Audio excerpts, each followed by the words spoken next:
Okay, so in the last class, we have been studying that the topic of passing array to a function. Two categories were there. Either we passed the individual elements of an array one by one, or we passed the whole array as a whole. Under the individual elements, we have learned that two methods can be there. Either we pass the data values or we pass the address where the data value is there. Okay. So in the last class, we have only studied the theory portion. So just quickly, we will do one program in order to make you understand more how it is done. Okay.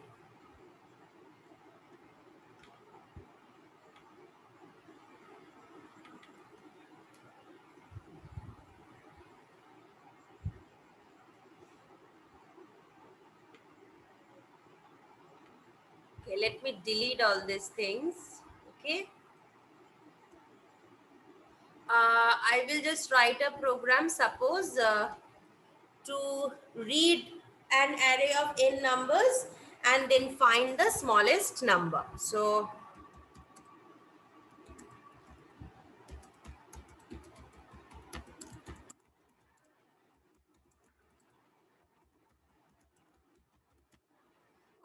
so suppose this is the sum that I have an array, and inside the array I need to find the smallest term of the array, and I will execute this program using the concept of how we define function and we do the logic in the separate user defined function, and from the main function we will just call the function. So this called function, calling function logic in case of 1D array, I will try to explain it to you through help of one program.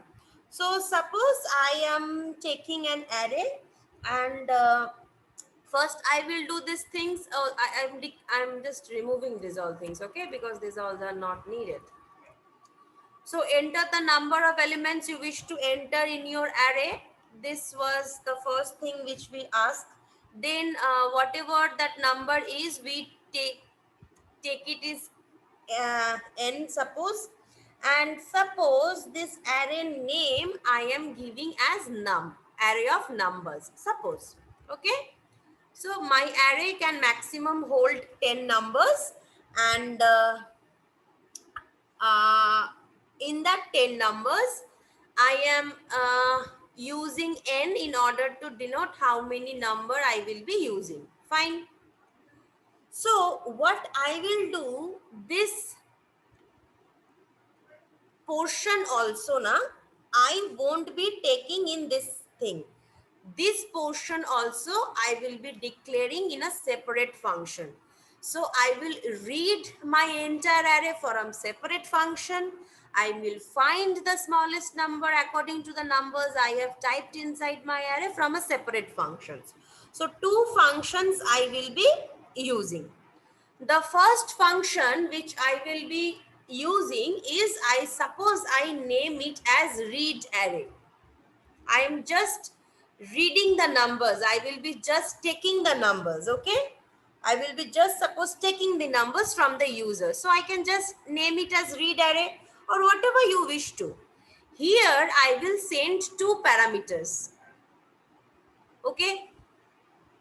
Parameter 1 will be the name of my array, which is num, and parameter 2 will be the number of elements which I wish to enter in my array. So this is how I am calling this function read array. Now whenever I am calling the function, I need to define that function as well. So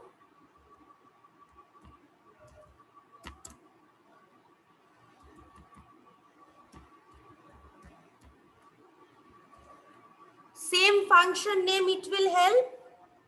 Here these two parameters, that is this array name and this parameter, here also I need to declare two parameters, and in that declaration I need to declare it with uh, data type also.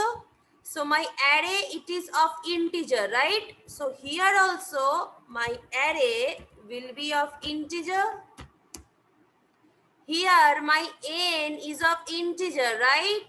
Here also I will write n to be integer. I have explained you the other day, I can keep same name or I can keep different name, right? I have explained you. So two things only I am executing to make you understand both are correct. You can use the same name or different name, or you can use the same name or different name. One name I have kept same in my whatever is in my main function, another name I have changed. So this is my another function. Now in this function, what will we do? We will take the values from the user according to the number the user will type. So what do we do for that? We just take a counter. I run a for loop, same, just the logic is same. I run a for loop.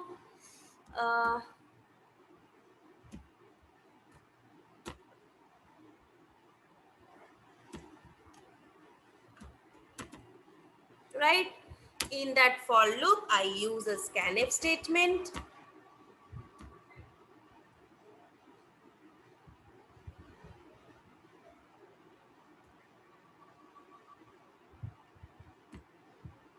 One by one, I will take the data values. Right? My job is done. If you notice earlier what we used to do, earlier this line I used to write it over here only. But to make you understand, I am in my main function, I am doing nothing. Just I am taking my array and just I am taking the size and I am passing these two parameters and I am doing a function call. Whenever the cursor will come at this point, it will automatically switch to my line number 18. This line, it will automatically switch from 11 to 18. In 18, what will it do? This array, the parameters it will take in this variable, this n, whatever it is inputted, this parameter it will take in this variable. And there is another variable I which I am using in this function. So I have declared it. This n is already declared, right? I need to declare it. Same variable I am using, right? So this, it is taking I. So using this I and this n, I am taking the values one by one from the user. Okay. This is my one function. After I have taken or read all the elements, I will find the smallest number from the element. So that for that also, let us use another separate function. So the function name I am just giving find small. Okay. Can anyone tell, in order to find the smallest element in an array, how many parameters will I send in my this function? This function I have sent two parameters. Now this function also I will send how many parameters? Which Ma'am, Ma'am, parameter? 2. Please write in the chat box who was answering. Actually, there's a problem happening in my laptop. I'm not being able to hear properly without the microphone. 2, right? Dipanshu, 2. Fine, 2. And can you tell what will be these two parameters?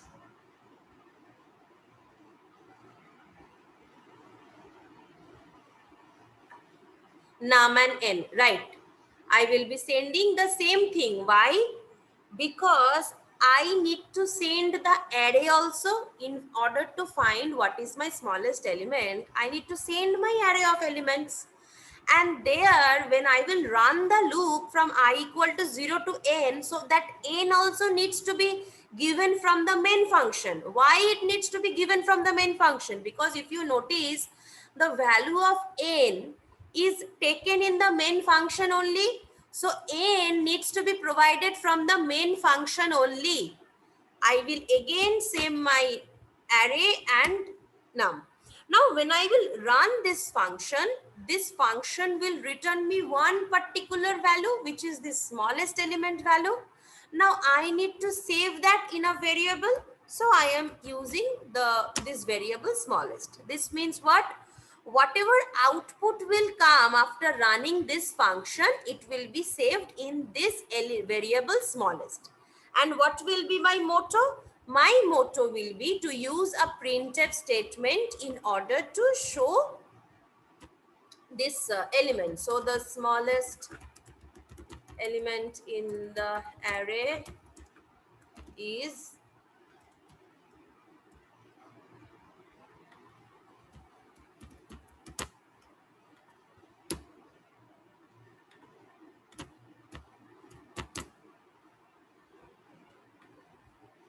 okay.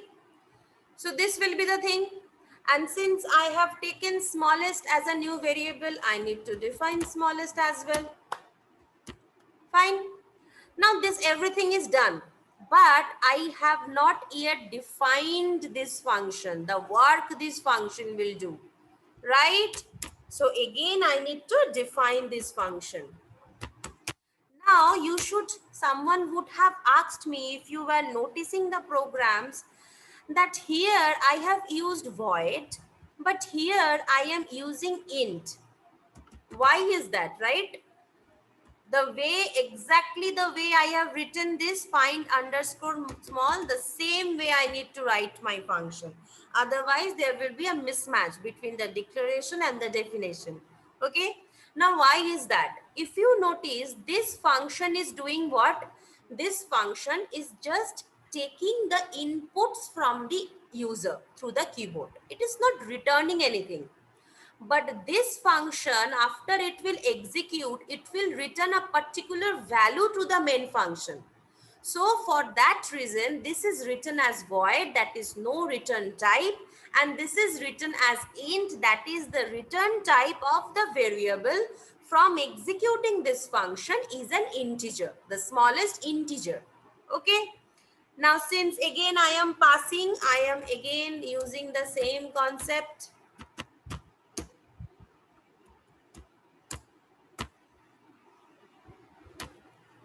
Fine, I have defined everything. Now in this, how will I be able to find out? The same theory of finding the smallest element of an array. So how do we do that? I run a loop, right? The loop starts from 1 to n. We have already done these things, right? We have already done these things, that I first element in an array, I take it in a variable small, and then starting from the next element, I compare with this element one by one in order to find out the smallest element, right? So the same logic of how to find out the smallest element, that logic is same. Even if I use function and even if I do not use function, that logic is same, right?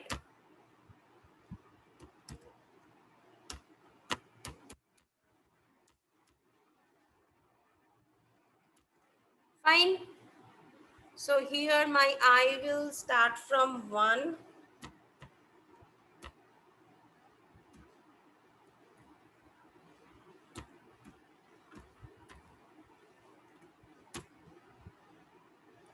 And in between this, we check what? We check the individual elements.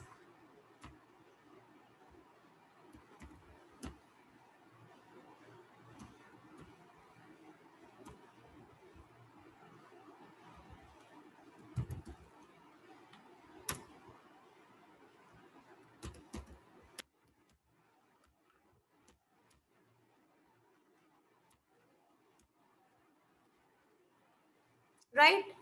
And after this inner loop is executed and we get the result, we return this result to the main function. Fine. Now what did we exactly do? We use the same logic which we have used in order to find the smallest element in an array. First, we take the 0th index element, we store it in a variable, and then from the index 1 location to the last location, we go on checking. If in between I get any smaller element, then I update my small variable, and if not, I keep as it is. So by the end, this entire inner loop will be executed. At the end, I will get a value from my entire array, and that value is saved in this small variable. So what I need to return from this function to my main function, I need to return this small element, right? So whenever my cursor in executing the main function will come to this 11 statement, it will directly branch to statement 18. It will execute statement 19, 20, 21, 22, 23, 24. After this, my cursor will switch to this statement. Immediately when it is in this statement 12, it calls another function. Straight away the cursor will jump to executing statement 26.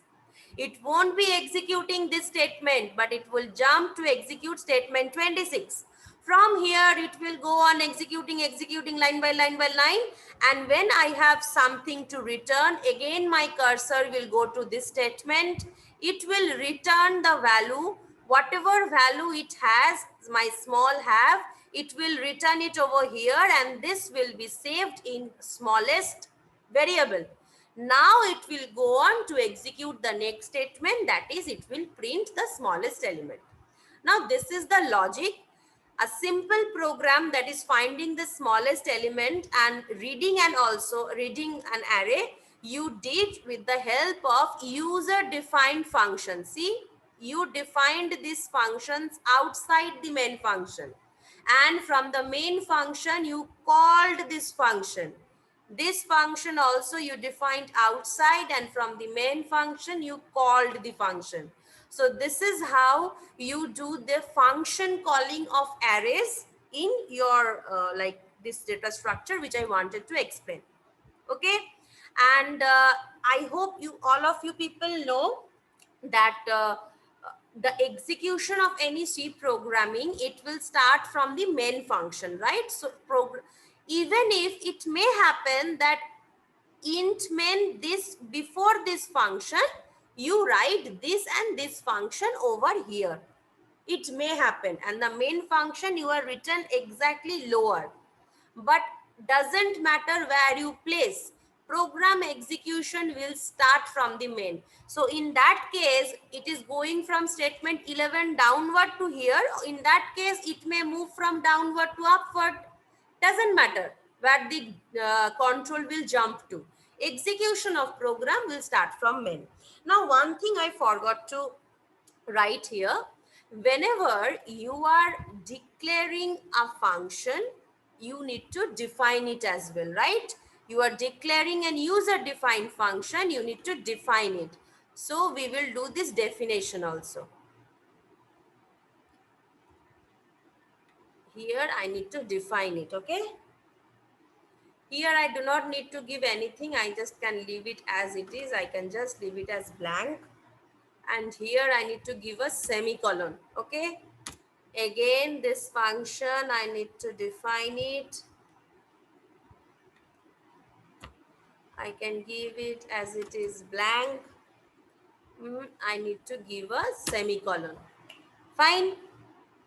So this is where you are declaring your function. So you use the semicolon here, but you won't use the semicolon where you are using that function. There is a big difference. And this size also you do not give in over here. Okay.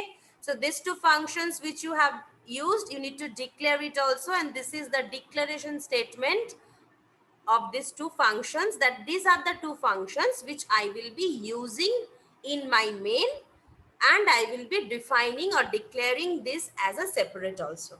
Okay. So everything is same as it is. Let's run our program and see whether any mistake is there or not.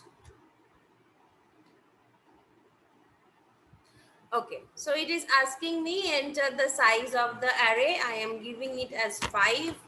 Suppose I am giving 1, 2, 3, 4, 5. The smallest element in the array is 1.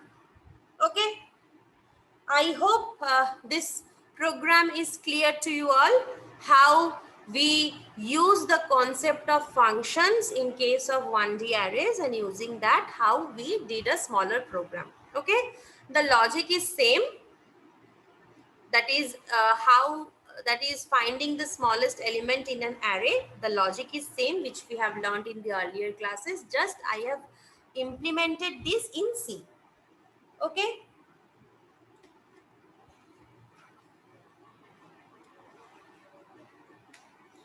Now we will move on to our next topic, that is 2D arrays.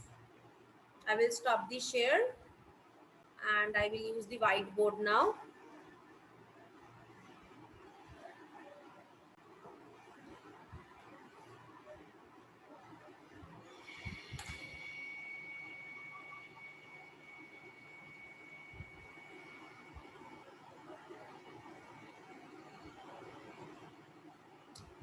So till now we have discussed 1D arrays. So 1D arrays, they are organized linearly in one direction.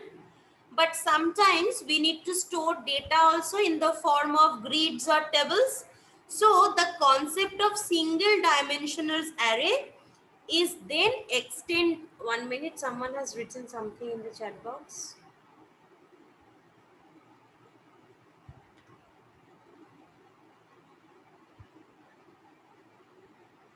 Yes, you need to declare it. Yes, Nikhil, you need to declare the functions.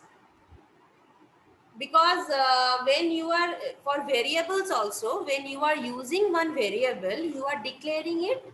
So here also, whenever using a function, you are using a function, you need to declare the function.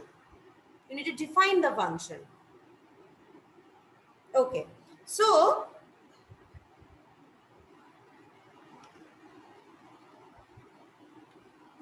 okay. So this is where my 1D arrays is extended in order to incorporate these 2D data structures. Okay. Now in 1D array, you have only used one subscript, that was I. In 2D array, you will be using two subscripts. Whatever name you can give, I am using I and J. You can give A, B, anything. Now, one subscript will denote the array row wise. Suppose one will denote row and another will denote column. Suppose I have something like this.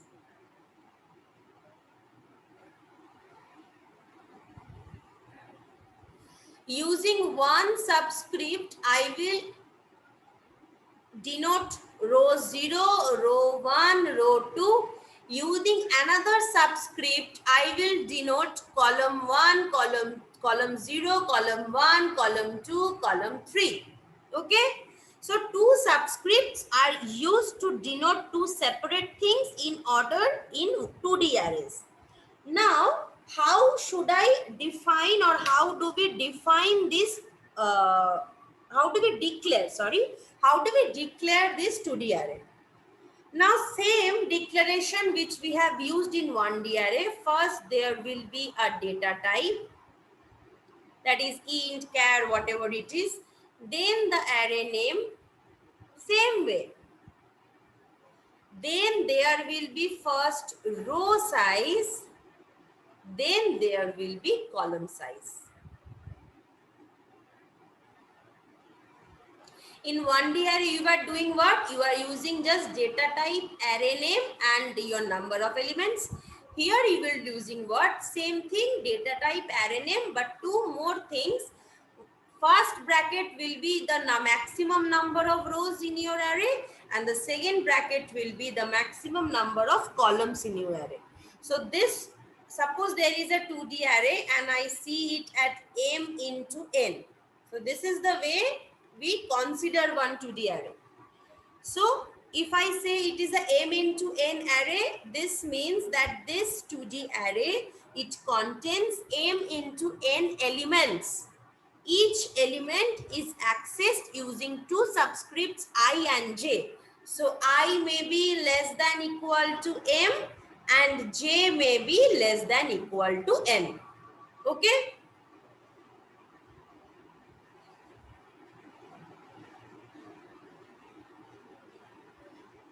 So this is the concept of 2D array. Now why it is used? Suppose I am just okay.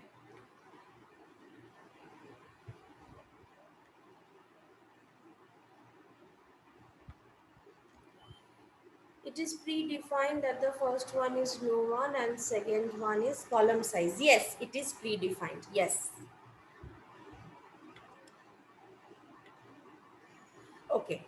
Now suppose why I am using it. Suppose I want to store marks of 3 students in 5 subjects.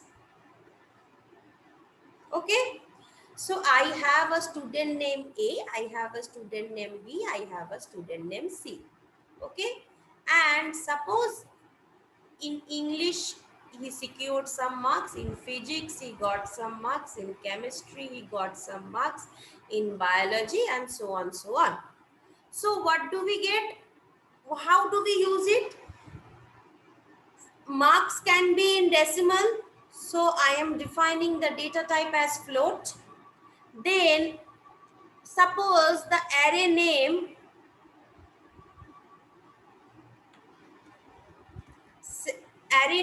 it is, suppose I am keeping it as marks. Okay. We have 3 students, 3 rows, and we have 5 subjects, 5 columns. Okay. So this is how we have defined, instead of using, instead of this linear thing, we have defined it using the concept of 2D array. Now, one thing I want to say you, in the memory, elements will not be stored in this form grid. ऐसे होता नहीं है. Memory में जब store होता है ऐसे grid forum में स्टोर नहीं होता है. It is for our better use that we programmers or we end users, we can understand it better. But elements will be actually stored sequentially in the memory. Okay? Because computer memory is basically 1D. So multi-dimensional array elements cannot be stored in the memory as a grid. Here, for our own use, we are storing it in the form of grid, or we are displaying it in the form of grid.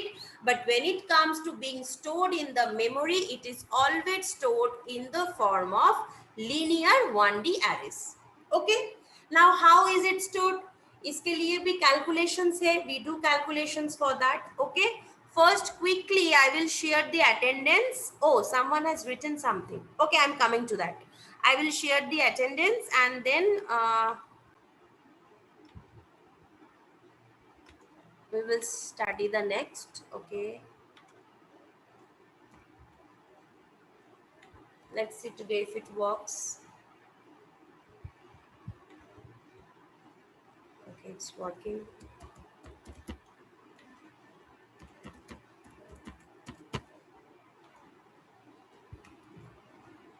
Just a minute, okay?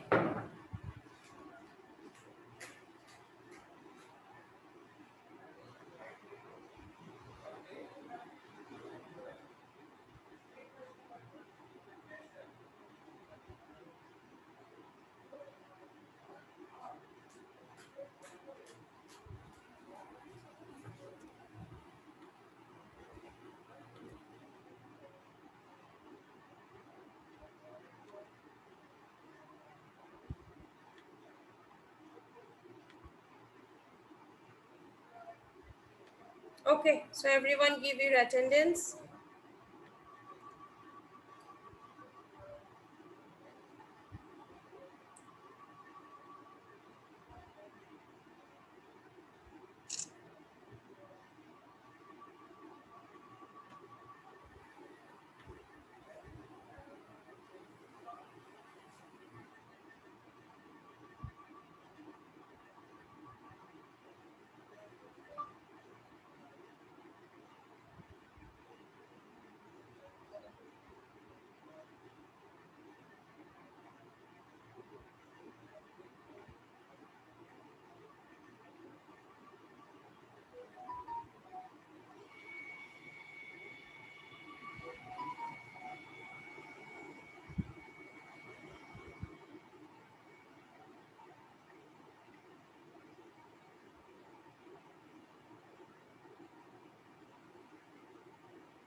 Okay, so in the meantime, I will quickly answer the question which Shobha, I think, has asked. That always we need to define row size first or not. Yes, and the reason is 2D arrays we refer to as array of arrays. 2D arrays, we say it is an array of arrays. So when the inner concept is of an array, so for inner concept we did what? We used to take the number of elements in the array which was stored row wise, right? So the inner concept is row. So when the inner concept is row, definitely we will have to take row size first and then column size. And also this is a concept of C, and also in Java we consider row measure forms. Okay, so whereas in C or in Java, always the row will come first and then the column, and this is the reason for that.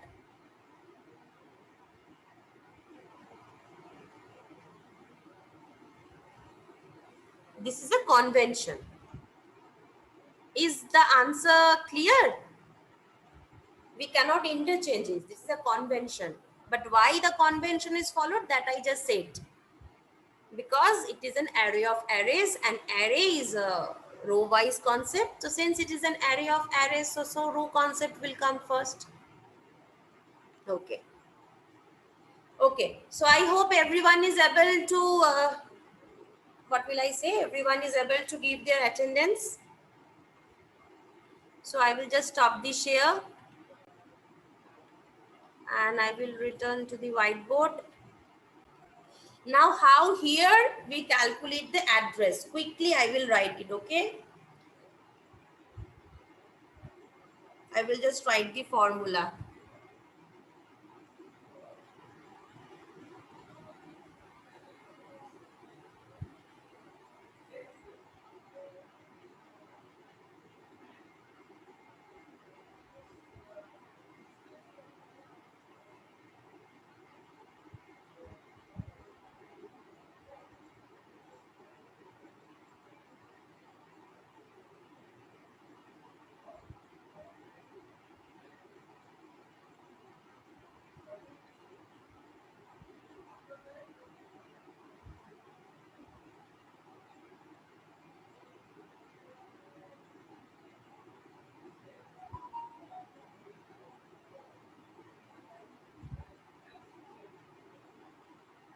Now here you are able to see two different formulas I have used.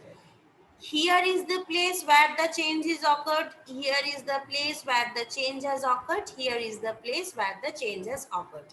Otherwise, both are same, right? Now, this is when I will assume that it is of column measure form. And this is where I will assume that my entire thing is row measure form. Now I hope you already know these things, right? Column measure form, row measure form. So when my array is of column measure form, I will use this concept, this address in order to calculate an element. When it is of row measure form, I will use this address calculation formula in order to calculate. Now this BA, you already know what it stands for, base address of the array. This I and J are the subscripts of the array elements. This M and N, I have already declared. M is the number of arrays, N is the number of columns, right? M into N elements, number of rows, number of columns. So M is my number of rows, N is my number of columns, and W is the word size. If it is of integer, I was taking 2 bytes. If it is of character, I am taking 1 byte. So whenever I will be provided an array, I will be provided my number of rows, I will provided my number of columns, I will be provided my subscripts, I will be provided the type of variable, that is the word size, and I will be provided the base address. Now using this, I can find out that what will be the address of the element. Oh, what is row measure and column measure? Suppose first I will store all the elements of array A, then I will store all the elements of array B, then I will store all the elements of array C. This is a row measure form. Row by row I am storing, because in memory it is in 1D array, right? It is a linear concept. It's not a 2D grid concept. First row 1 elements, row 2 elements, row 3 elements. This is the row measure form. And if I give emphasis on, first I will store the elements under the column English, then I will store the elements under the column physics, then I will store the elements under the column chemistry. It's a column measure form which I am using. Okay. So this depends according to the configuration which your hardware follows. It is nothing which you define. It is automatically defined in the motherboard when it is built in your laptop PCs. It can follow any convention. It depends on the chip where it is designed. So either of these two convention, it is first giving priorities of storing row wise, or it is giving priority of storing column wise. This is the concept of column measure and row measure. It only comes in case of 2D arrays, because rows and columns concept is there. 1D array is plain and simple, only row wise, so no confusion. So for 2D arrays, we need two different type of